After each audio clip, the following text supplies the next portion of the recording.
1993 પઠાઈભાઈ છે ભલે એને કહેજો સાંભળે મને, કોઈને રેકોર્ડિંગ છે ને કરીને એને પછી આપી દેજો મોબાઈલ. તમે બેસી જાઓ, વાંધો નહીં, એને રેકોર્ડિંગ આપી દેજો મારું.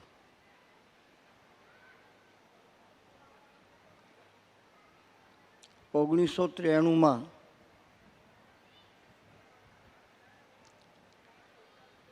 ભગવાન શ્રી વાલરામે લીલા સંવરણ કરી, તદુપરાંત એ સમયમાં કંઈક જુલાઈ મહિનો હતો, 1 કે 2 તારીખ હતી, એટલે હું ત્યારે ગાદી આવ્યો. એકાદ મહિનો વ્યતીત થયો હશે અને ભુજમાં એક લતાબેન જગદીશભાઈ મહેતા ભુજ દેના બેંકના મેનેજર હતા. ત્યારે લતાબેનને ત્યાં આપણા મહારાજજી ભગવાન વાલરામ બધું આવતા જ હતા. લતાબેન કૃષ્ણ ભક્ત, જગદીશભાઈ મહેતા જૈન. અમને એમનો દીકરો છે ને એ શૈવ છે અને એ દીકરાની ધર્મપત્ની બ્રાહ્મણ છે. ઘરમાં બહુ સતયુગ. એમને ત્યાંથી મને એક સમાચાર આવ્યા કે તમને ભુજમાં જગદીશભાઈના ઘરે એ કોઈ જૈન સાધુ આવ્યા છે વયોવૃદ્ધ, અને એ તમને બોલાવે છે. શરદભાઈ,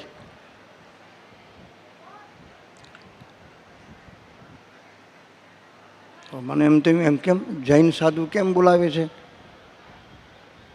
ત્યારે મારી ઉંમર લગભગ 40-41 વર્ષની હતી. એટલે હું તેમને ત્યાં ગયો. સંતશ્રીને મેં જોયા, દર્શન કર્યા, તો અંદાજો આવી ગયો કે આ સંતને મેં પહેલાં પણ જોયા છે, દર્શન કર્યા છે. તો મેં પ્રણામ કર્યા એમને. એટલે મને બેસવાનું પણ એમણે કહ્યું નહીં. મને એટલું જ કીધું કે મહારાજ, હું તમારા ગુરુજીનો મિત્ર છું. મેં કીધું મને યાદ છે, આપ જ્યારે મારા ગુરુજીને ભગવાન વાલરામને મળવા આવતા ત્યારે મેં આપશ્રીના દર્શન કર્યા છે. ત્યારે મને કીધું કે મેં એટલા માટે જ તમને બોલાવ્યા છે. મેં કીધું બોલો, શું આજ્ઞા છે મારા માટે? તેમણે કીધું કે મહારાજ, તમે કોઈ પૂર્વ વાસના, કામના, ઈચ્છા ના કારણે આ ગાદીએ આવ્યા છો. જો તમારી ઈચ્છા, કામના અને વાસના પદાધિકારી કોઈ પદ ઉપર આવવાની ન હોત તો તમે ના આવત. તમે ઘસીને ના પાડી શકતા હતા. જરૂર કંઈક પણ પદ પ્રતિષ્ઠા, કોઈથી પ્રભાવિત થવાની ભાવના, કોઈને પ્રભાવિત કરવાની ભાવના તમારા હૃદયમાં હતી, જેનું પરિણામ છે કે તમે આ ગાદી આવ્યા છો ને હવે તમે મોટા ગણાશો, પૂજનીય અને શ્રદ્ધેય ગણાશો. આ બધું કૃપાનું પરિણામ નથી, આ તમારી વાસનાનું પરિણામ છે, કામના અને ઈચ્છાનું પરિણામ છે. માટે આજથી સેવા કરજો, સંઘર્ષ થશે, સેવા અને સંઘર્ષનો સંબંધ છે. પરંતુ હું જે તમને કહી રહ્યો છું, જેના માટે બોલાવ્યો છે, એ મારે એટલું જ તમને કહેવું છે કે તમે કોઈ પણ વખત સેવા અને સંઘર્ષથી ઉત્પન્ન તાપ, તન મનનું, એ તાપની તમે ક્યારેય પણ શિકાયત કરતા નહીં. અત્યારે સંત નહીં હોય, બહુ વયોવૃદ્ધ હતા. મહારાજ મોટા થવાની ભાવના, પૂજનીય થવાની ભાવના, મંદિરો બનાવવાની ભાવના, એ છે ને એક પ્રકાર વાસનાનો છે. કોઈને પ્રભાવિત કરવું ને કોઈથી પ્રભાવિત થવું, આટલું જ કારણ છે. અને આમ તો એ અજ્ઞાનનું જ કારણ છે. પણ મને ખબર છે કે જ્યાં સુધી તમારા ગુરુજીને હું ઓળખું છું, ઓળખતો હતો, તો એ સંત બહુ ચોક્કસ હતા અને એ તમને અજ્ઞાન નિવૃત્તિનું સાધન પણ બતાવ્યું હશે અને તમને જ્ઞાનમાં સ્થાપિત બી કર્યા હશે. પરંતુ મારે તમને એટલું જ કહેવું છે કે કોઈને શિકાયત કરતા નહીં. સંઘર્ષ થશે, સેવા કરવાની છે, આટલી મારા તરફથી. શિકાયત કરતા નહીં. અને બીજું, તમારે હવાઈ જહાજમાં ચાલવાનું છે. ત્યારે મને કોઈ ટિકિટ માટે પૈસા નહોતું આપતું, એટલે આ વાત મને જરા વિશ્વસનીય ન લાગી, પણ પછી સાકાર થઈ. ભાઈ જોજો, મેં દાખલો પૂરો કર્યો એક પ્રેક્ટિકલ. બીજો દાખલો આપું છું. હવે મારી ઉંમર શરીરની લગભગ 23 વર્ષની હશે, ત્યારે હું વૃંદાવનમાં કરપાત્રી થઈને ફરતો હતો વ્રજમાં. ત્યાં એક સમૂહ મેં જોયો, એટલે મને બી ત્યાં શું કૌતુક છે, ચલો જાઉં. એ કરપાત્રી થઈને ફરતો હતો, એક જ કટિવસ્ત્ર હતું. ત્યાં જોયું તો ઘણા માણસો હતા ને એક કોઈ ભાઈ પાસે ગાય હતી. એણે ગાયના કાનમાં કીધું, પઠાઈભાઈ, ગાયના કાનમાં કીધું કે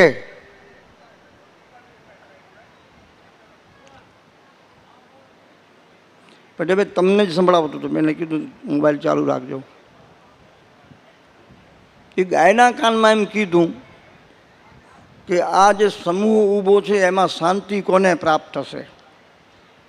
મારે ત્યારે જ પહોંચવું થયું ત્યાં. એ ગાય ફરી ફરીને મારી પાસે આવી તો પેલા ભાઈએ કીધું કે આ જે બ્રહ્મચારી છોકરો ઊભો છે ને એને શાંતિ પ્રાપ્ત થશે.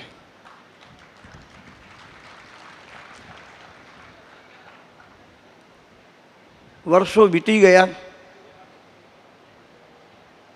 સંઘર્ષ, સેવા અને શિકાયત ન કરવી, ફરિયાદ ન કરવી.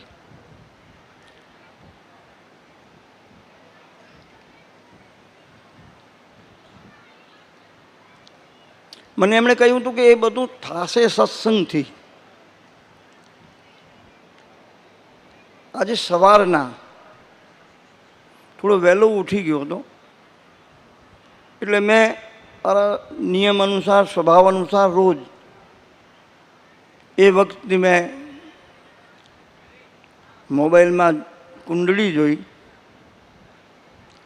तो एमा कितने मेरे मित्र यहाँ जो पाठ करते हैं भागवत जी के विद्वान ब्राह्मण भगवान, उनको मैं पहचानता हूँ।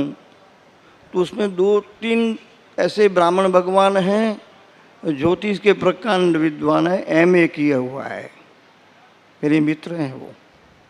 लेकिन मैं मित्र दोस्त बोलूँगा गुजराती में तो आप समझ लेना। एमा 10मा स्थान नो स्वामी जो 6ठा स्थान में होय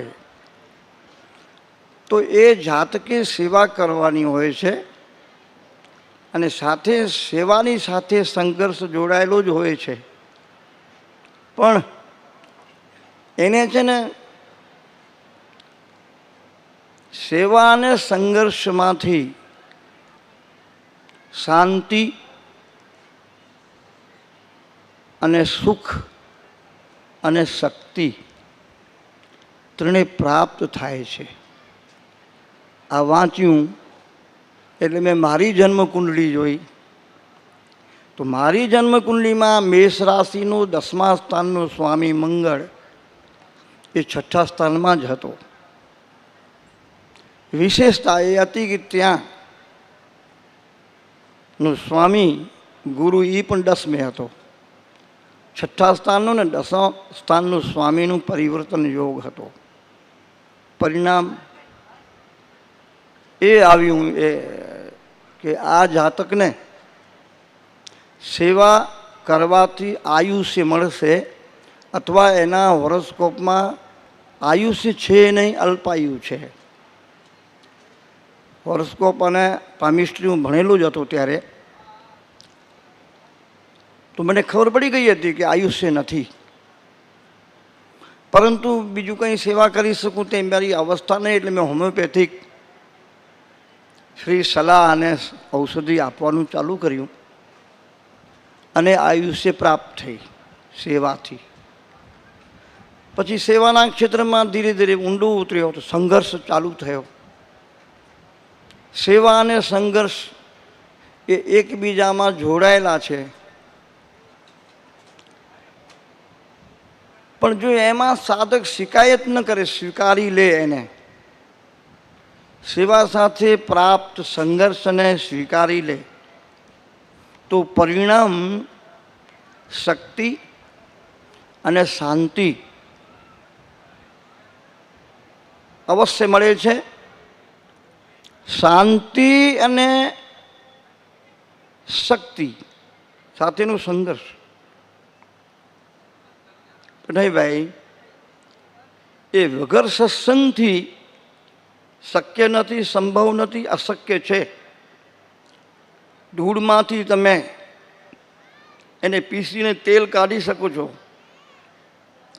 આકાશના તારાઓ ગણી શકો છો, પણ ઈચ્છા વાસના કામના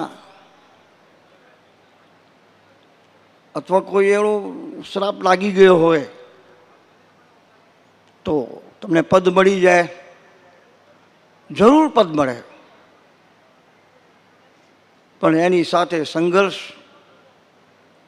સંકળાયેલો જ હોય અને શિકાયતોનો દોર ચાલુ થાય. પરંતુ જો સત્સંગ પ્રાપ્ત હોય તો સાધક વ્યક્તિ સર્વ સંઘર્ષોના તાપથી મુક્ત થઈ પરમ શાંતિને પ્રાપ્ત કરી શકે છે, કે જે મનુષ્ય માત્રનું જન્મ ઉપરાંત એક પ્રથમ કર્તવ્ય કહો કે પુરુષાર્થ છે. પુરુષાર્થનું પરિણામ છે શાંતિ, શાશ્વત શાંતિ, પરમ શાંતિ.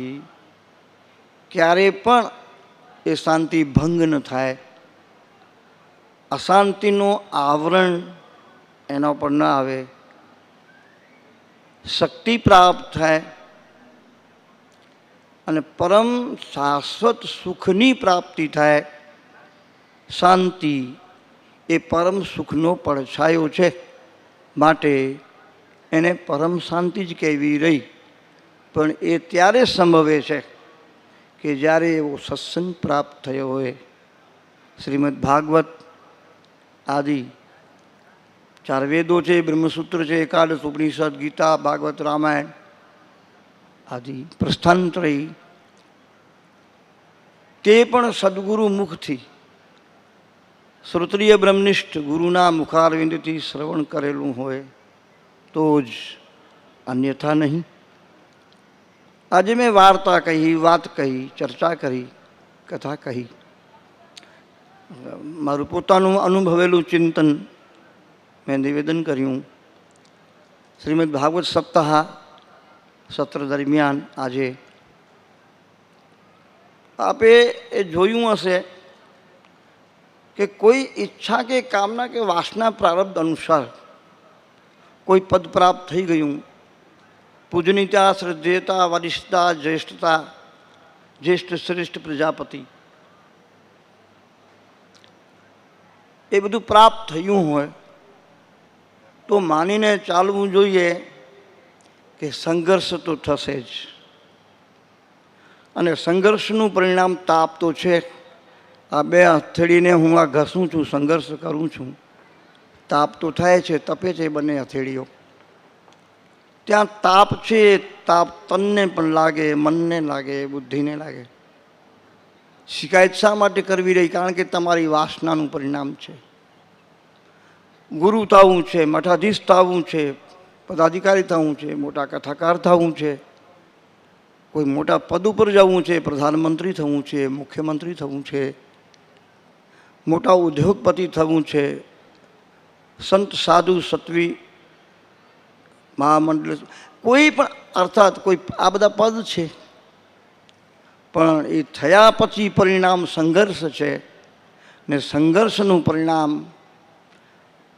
અશાંતિ અને અપસુખ, તાપ છે. દૈહિક, દૈવિક, ભૌતિક તાપા, ત્રણેય પ્રકારના તાપો એ સંઘર્ષશીલ વ્યક્તિને તપાવે છે. તમે જોયું ચારેય બાજુના મેં જે ઉદાહરણો આપ્યા એમાં એક શબ્દ મને સાંભળવા મળ્યો હતો કે આ બ્રહ્મચારી છોકરાને 23 વર્ષની ઉંમર મારી, આને શાંતિ પ્રાપ્ત થશે. હું તો નાનો હતો. તો આ બધી વાતોનું પરિણામ શું આવ્યું? શાંતિ. બસ જ્યાં શાંતિ હોય ત્યાં તો સુખ હોય ને. અને શાંતિ અને સુખની સથવારે એક બીજી વસ્તુ પ્રાપ્ત થાય છે. અનુભવીઓ બેઠા છે અહીંયા, તો એમને શક્તિ પ્રાપ્ત થાય છે.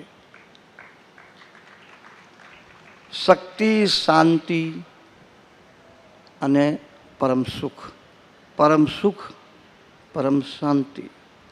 સૌ કોઈને શાંતિ પ્રાપ્ત થાય છે, પણ એ પરમ શાંતિ હોતી નથી. સૌ કોઈને સુખ મળે છે, પણ તે પરમ સુખ હોતું નથી. પ્રયત્ન બધાનું પરમ શાંતિ અને પરમ સુખ માટે જ હોય છે. પૂર્વના પ્રારબ્ધ અનુસાર, વાસના, કામના, ઈચ્છા અનુસાર. મેં એકવાર શિકાયત કરી હતી મંદિરમાં, કચ્છી આશ્રમમાં જઈને. હું તો આમ જાહેરમાં ક્યારેય શિકાયત કરતો જ નથી, મને ના પાડી છે. ત્યારે મને મહારાજજીએ એટલું જ કીધું, એક ધ્વનિ આવી કે તારે થોડું દૃષ્ટિકોણ બદલાવવું પડશે હવે. કેમ? કે હવે આ ગાદી છે ને એ મારી ગોદ સમજી લે આજથી. અને આ ઈચ્છા, કામના અને વાસનાનું પરિણામ આજથી તારા માટે નથી. માત્ર ને માત્ર મારી પ્રેરણા, મારો પ્રસાદ, મારી પ્રસન્નતા અને મારી ઈચ્છાનું પરિણામ છે કે તું આ ગાદીએ ઉપર, અર્થાત કે આ ગોદમાં બેઠો છે. તને પરમ શાંતિ મળે, તું ક્યારે ક્યારે વિચારે ચડી જાય છે. આજથી એ નહીં વિચારવાનું. ત્યારથી હું હવે નથી વિચારતો. તો જૈન સાધુના કહેવા અનુસાર એમ જ છે. આ તો પછી કૃપાવૃષ્ટિ, કરુણા દ્રષ્ટિના પરિણામે આ બધું સંભવ છે. અમે તો સૂત્ર રૂપમાં કેટલાક સિદ્ધાંતો મેં કીધા. પરિણામ શ્રવણનું છે, સત્સંગનું છે, ભાગવતાથી મહાપુરાણોનું શ્રવણ, વિવેક, વૈરાગ, ખટ સંપત્તિ, મોક્ષની ઈચ્છા, આ 7 સંપત્તિઓ. શ્રવણ, મનન, નિધિ, ધ્યાસન, અંતરંગ 3 સાધનો. વિવેક, વૈરાગ, ખટ સંપત્તિ, મોક્ષની ઈચ્છા 12 4ના સાધનો. તત્વ પદાર્થ શોધન, ભાવેશભાઈજી એ 8મું સાધન. મયાબા અને ગુરુ સાથે બેસીને કરેલો સત્સંગ અને ઈશારો એ 9મું સાધન મયાબા એ અંતરંગ છે. અને એમાં એક જોડી દઉં, તમે બેઠા છો અહીંયા મયાબા છે, હા, તો એમાં લય સાક્ષીનો એક શબ્દ જોડી દઉં છું. એ માત્ર હું તમને કહું છું, અહીંયા બીજા કોઈને નથી કહેતો. પરિણામ આ સત્સંગનું છે. મેં સૂત્ર રૂપમાં આ બધી વાતો કહી છે કે જે દરેક જીવને છૂશે, હૃદયને સ્પર્શ કરશે. કારણ કે આ જગતમાં જન્મ્યા પછી મુઠ્ઠીભર લોકો હોય કે જેને સાધુ કે સંત થવાની ભાવના થાય, પરમાત્માને પ્રાપ્ત કરવા માટે દોડતો થાય, સત્સંગ માટે હિમાલયની સફર ખેડે. બહુ કઠિન કામ. તો એ મુઠ્ઠીભર લોકો બી ના મળે આ જગતમાં. પરંતુ સૌને પરમ સુખ અને પરમ શાંતિની ઈચ્છા તો છે જ, જેના માટે એ પ્રયત્નશીલ છે. જન્મે છે, મોટો થાય રમે, પછી ભણે, મોટો થાય સગાઈ સાંતરા થાય, પછી એ લગ્ન કરે, એની સંતાન થાય, ધંધો બિઝનેસ કરે, ધનવાન બને, એની સંતાન થાય, એણે વળી તૈયાર કરે અને છેવટે વૃદ્ધ અને અંતિમ અવસ્થાએ પહોંચી મૃત્યુને પ્રાપ્ત થાય. આ બધા વચલા જે પ્રયત્નો છે દરેક જીવના, એટલે કે મનુષ્ય માત્રના, એ પરમ સુખ અને શાંતિ, પરમ શાંતિ પ્રાપ્ત કરવાનો જ ઉદ્યોગ, પ્રયાસ, પુરુષાર્થ છે. પરિણામ એનું આવતું નથી એવું ધારેલું. કારણ કે એ વિરુદ્ધ દિશામાં ચાલ્યો ગયો. વિરુદ્ધ દિશામાં ગયા પછી પણ દિશા બદલી જાય ને આ બધી જ મેં જે સામગ્રીઓ કહી એ અશાંતિ અને અસુખ ન આપે. એનું રસ્તો એક જ છે કે એવા તદ્વિધિ પ્રણિપાતેન પરિપ્રશ્નેન સેવયા ઉપદેક્ષંતિ તે જ્ઞાનમ જ્ઞાનિન તત્વદર્શિન આત્મા વા અરે દ્રષ્ટવ્યો શ્રોતવ્યો મંતવ્યો નિધિજાસિતવ્યો નાહમ બલહીનેન લભ્ય. આ 3-4 સૂત્રો આ સત્સંગને, કથા આદિને પ્રેરક બળના રૂપમાં, શબ્દો કયા મેં, આટલું જે મેં વક્તવ્ય આપ્યું છે એ એને સંપુટિત કરવા માટે, એને સમૃદ્ધ કરવા માટે, એને શક્તિ સંપન્ન કરવા માટે, એનું સ્થાપન કરવા માટે આ શબ્દો મેં કહ્યા છે. પણ મેં સૂત્ર રૂપમાં કહ્યું છે કારણ કે મને ખબર છે કે શ્રીમદ ભાગવત સપ્તાહ ચાલી રહ્યું છે. વ્યાસપીઠે પૂજ્ય વ્યાસજી શરદભાઈ વ્યાસ છે, એ વ્યાસપીઠની શોભા વધારી રહ્યા છે, કર્તવ્યનું પાલન નિષ્ઠાપૂર્વક કરી રહ્યા છે. પણ જો અમે જે વક્તવ્ય આપ્યું છે એ મોબાઈલોમાં પણ લગભગ આવી ગયું હશે. તમે એને પુનઃ એનું શ્રવણ કરી શકો છો. એનું વધુ વિસ્તાર તમારે સમજવું હોય તો લગભગ 150 વર્ષ પૂર્વ હિમાલયમાં કોઈ એક સંતે એક ગ્રંથ લખ્યું હતું. સંસ્કૃતમાં 100 શ્લોક હતા અને એને ખડી હિન્દી ભાષામાં બનાવ્યું હતું. તો એમાં 4 વિભાગો છે, 25-25-25, એટલે 4 ચરણમાં એ ગ્રંથને લખ્યું છે. એ લગભગ 20 વર્ષ પહેલાં, 25 વર્ષ પહેલાં મારા હાથમાં આવ્યું. મને બહુ ગમ્યું. મેં પૂરેપૂરું એનું ગુજરાતીકરણ કર્યું. એ પુસ્તકનું અત્યારે વર્તમાન નામ છે વાલરામ વેદસાર. મારી પાસેથી 2-3 જણા ભણ્યા છે, જેમાં પ્રથમ પઠાઈભાઈ અને એક દીકરી મારી પાસેથી એ પુસ્તક પૂરું ભણી છે. ત્યારે એની એજ લગભગ 16-17 વર્ષની હતી. મારી પાસે જ ભણી છે. પઠાઈભાઈ કોઈને નામ આપવાની જરૂર નથી. એ પુસ્તક આપ વાંચશો તો મારું જે સૂત્ર રૂપમાં આપેલું વક્તવ્ય છે આપને વિસ્તૃત સમજાશે. તે સિવાયનું એને સંપુટિત કરતું અને શક્તિ આપતું, સમૃદ્ધ કરતું, પૂરક બળના રૂપમાં, સંદર્ભ ગ્રંથના રૂપમાં એક ગ્રંથ છે. એનું નામ છે ત્રિપુરા રહસ્ય. મને એવું લાગે છે ત્રિપુરા રહસ્યના 3 ભાગો છે. એક ભાગ વિદેશી લોકો લઈ ગયા છે એવું લાગે છે.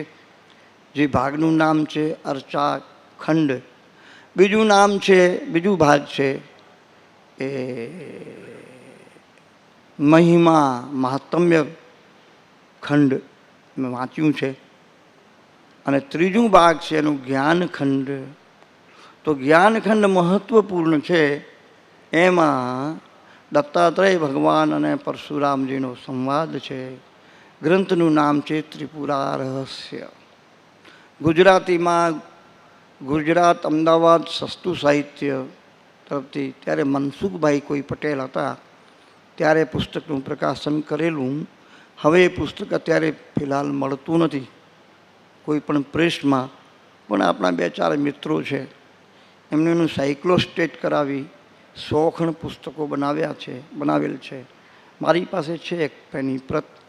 તો એ આપ જો ત્રિપુરા રહસ્ય અને વાલરામ વેદસાર વાંચશો તો મેં આ વક્તવ્યથી પૂર્વ જે થોડી વારને માટે વક્તવ્ય આપ્યું હતું એનું વિસ્તૃતીકરણ છે, વિસ્તાર છે એનું, કે માત્ર ને માત્ર ત્રિપુરા રહસ્ય અને વાલરામ વેદસાર કોઈ વાંચી લે તો એને કોઈ 18 પુરાણોમાંથી કોઈ પુરાણ વાંચવાની કે સાંભળવાની જરૂરત નહીં રહે.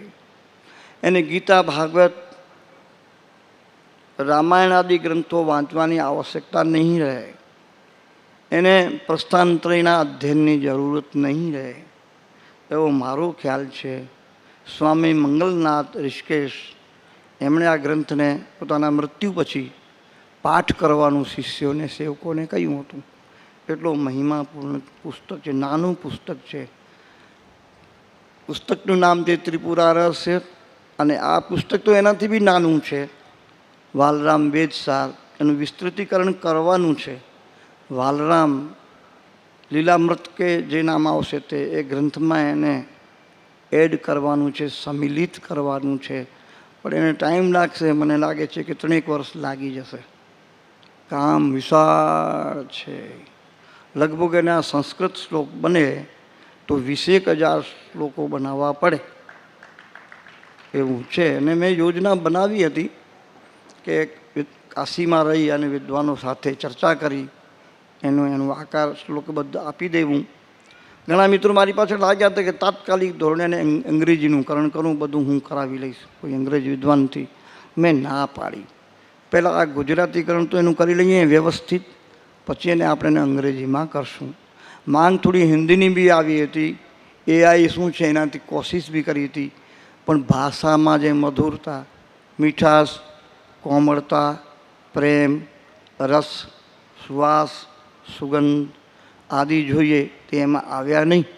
મેં કીધું એમ નહીં, આ તો કલમ કાચી અને કઠોર બની જશે, જેનું પરિણામ મધુર નહીં આવે, ધાર્યું પરિણામ નહીં આવે.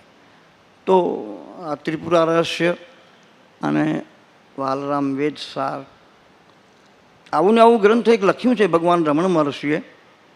એમનું ગ્રંથનું નામ છે ઉપદેશસાર. એનું બી ગુજરાતી કરવાનો મેં પ્રયત્ન કર્યો હતો, પણ પછી વાલરામ વેદસાર લખ્યા પછી મને એમાંથી ઉપરામતા થઈ ગઈ કે ભાઈ નહીં, જરૂર નહીં, એ વેદસાર રમણ વેદ ઉપદેશસાર ટૂંકું પડશે આ વાલરામ વેદસારની સામે. તો આપણે શ્રેષ્ઠને જ પ્રથમ રાખીએ ને બીજાને ધ્યાન ના આપીએ. વાસના અનુસાર કે કૃપા અનુસાર જે પદ, પોસ્ટ, પ્રતિષ્ઠા, ધન, વૈભવ જે મળ્યું હોય તે, પણ એમાં સંઘર્ષ રહેવાનું છે. માત્ર આપણે એટલું કરી શકીએ છીએ કે સેવાના રૂપમાં બદલી દઈએ અને સાથે સત્સંગનો સથવારો લઈએ. જીવનમાં કોઈ પણ વખત શિકાયત ન કરીએ, કારણ કે આપણું ઊભું કરેલું છે. શિકાયત કેમ કરવી? જીવનમાં શિકાયતને કોઈ સ્થાન હોવું ન જોઈએ, ન મંદિરમાં ન ગુરુ પાસે. શિકાયતને કોઈ સ્થાન જ નથી. હા, એવું લાગતું હોય તો શ્રી ગુરુના ચરણોમાં બેસી સત્સંગ કરી એનું સમાધાન, શાંતિ કેમ મળે, પરમ શાંતિ કેમ પ્રાપ્ત થાય, પરમ સુખ કેમ પ્રાપ્ત થાય, એનું ઉદ્યોગ, એનું પ્રયાસ કરી લેવો જોઈએ, પ્રયત્ન કરી લેવો જોઈએ, પુરુષાર્થ કરી લેવો જોઈએ. મનુષ્ય જીવનની આ પરમ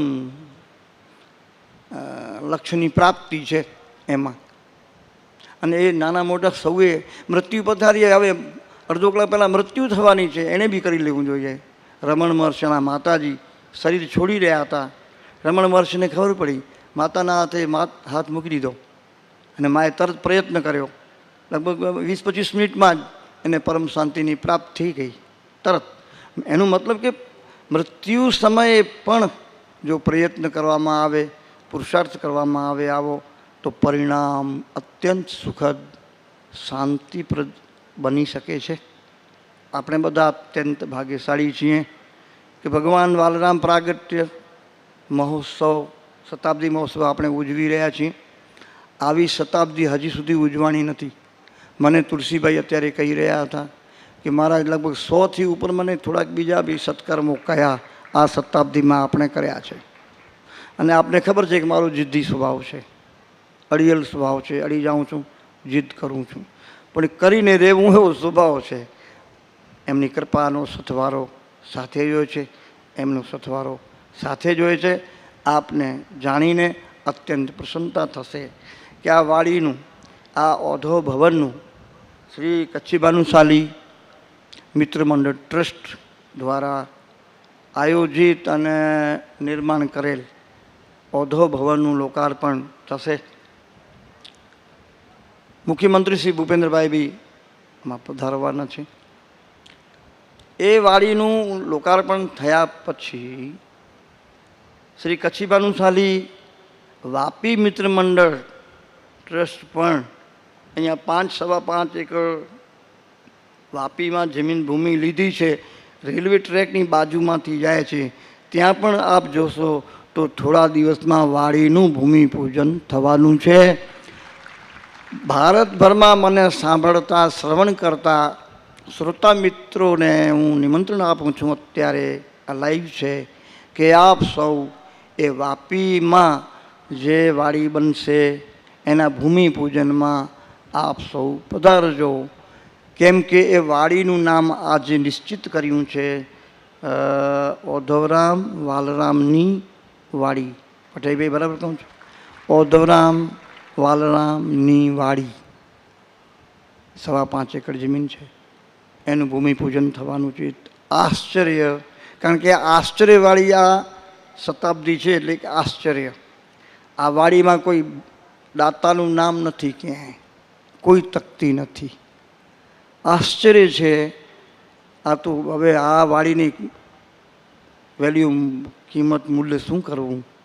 એ વાડી ઉપર કોઈ તકતી નથી કોઈની. અને કેટલા રૂપિયા ખર્ચાણા છે, કોણે ખર્ચા છે, મને બધી ખબર છે. અત્યારે તારીખ 25 સુધી હું કંઈ બોલીશ નહીં કોઈનું નામ. કંઈક કારણ છે. મારો મિત્ર અરવિંદ કલ્યાણજી ગજરા, દીપેશનો પપ્પા, એના પ્રત્યે મારું વલણ છે. અત્યારે આખી કથાનું આયોજન જ્યાં થયું છે ને મેં હા પાડી છે, એની પાછળ અરવિંદભાઈ છે. હમણાં પણ આ ચર્ચાને કોઈ સ્થાન નથી અત્યારે. 25 તારીખ સુધી કાંઈ નહીં. પછી બધા આ કારણો અને નિવારણો જે છે એ આપને હું બતાવીશ. તો આ વાડી ઉપર ક્યાંય તકતી નથી, એક આશ્ચર્ય. અને બીજી વાડી બનશે ભગવાન ઓધવરામ વાલરામની વાડી વાપીમાં, એના ઉપર પણ કોઈ તકતી દાતાની નહીં હોય, એ બીજું એક આશ્ચર્ય છે. અને ત્રીજું આશ્ચર્ય આ શતાબ્દીનું એ છે કે કચ્છ મુન્દ્રામાં 125 ઘરની વસ્તી છે.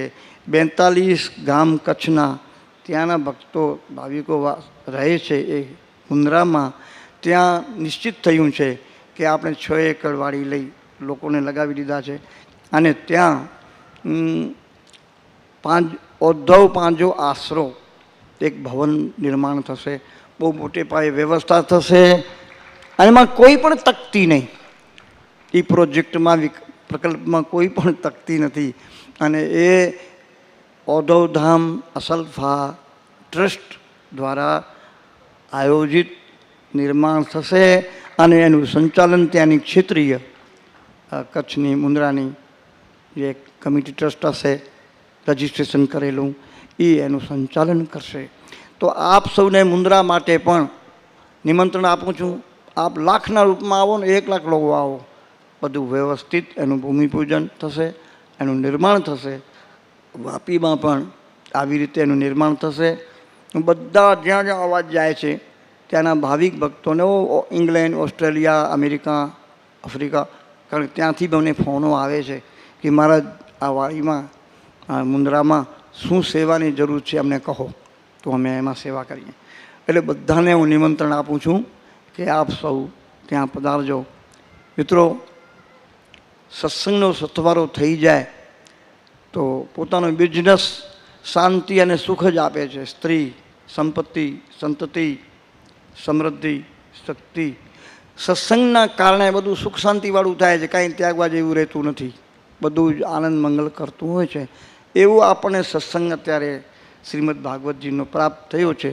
તો આજે મને લાગે બીજો દિવસ છે.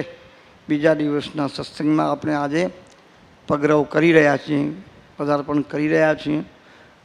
તો હું શ્રી પૂજ્ય શ્રી શરદભાઈ વ્યાસ ભાગવત ભૂષણ ભાગવતાચાર્યજીને નિમંત્રણ આપું છું કે આપ આપનું સ્થાન ગ્રહણ કરો અને હું ત્યાં આવીને શ્રોતાના રૂપમાં આપનું સત્સંગ શ્રવણ કરું. કારણ કે આપ ભાગવત કથાકાર છો, હું તો થોડી વારનો વક્તા છું, બાકી હંમેશાનો કાયમી હું શ્રોતા છું. આપ વક્તાઓને પ્રણામ. અસ્તુ. શાંતિ શાંતિ શાંતિ.